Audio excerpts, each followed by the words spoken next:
In the late 1970s, Mattel was the biggest toy company in the world. They had scored big time with their first electric foray, handheld games, and they were ready for more.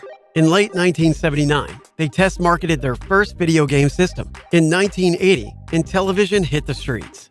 In 1981, Intellivision changed its focus and began the second unofficial age of Intellivision by releasing hard-hitting print and TV ads that directly compared their graphics to those of Atari's 2600. Intellivision clearly came out on top in these ads and quickly grabbed a 20% market share, outperforming the rest of Mattel.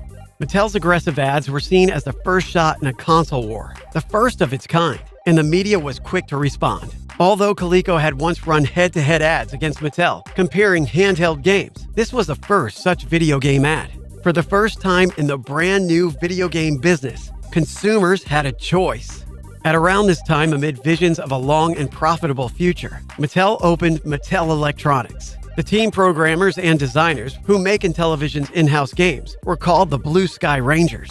In addition to expanding the Blue Sky Rangers ranks from 20 to more than 100 developers during the heyday of Intellivision, Mattel also attempted to expand the system into something approximating the computer that had been part of the original vision. The first add-on module for the system was IntelliVoice, a module that synthesized speech. Games like B-17 Bomber used the voice module effectively. Mattel also promised a keyboard to complete its computer aspirations, but somehow the keyboard never quite made it to market. Finally, Mattel did release a keyboard, but it was a shadow of the promised peripheral. It was, in essence, too little, too late. Mattel eventually attempted to produce the long-awaited computer from scratch, but the resulting Aquarius system was even less impressive and even later than the ill-fated keyboard. Programmers considered it punishment to be assigned to create games for Aquarius, and designer Bob Del Principal's slogan for the system, which was released in 1983, was Aquarius, system for the 70s. Perhaps Aquarius would have succeeded in the 70s, but in 1983, it was just in time, along with Coleco's equally ill-fated Atom computer, to see the end of an era.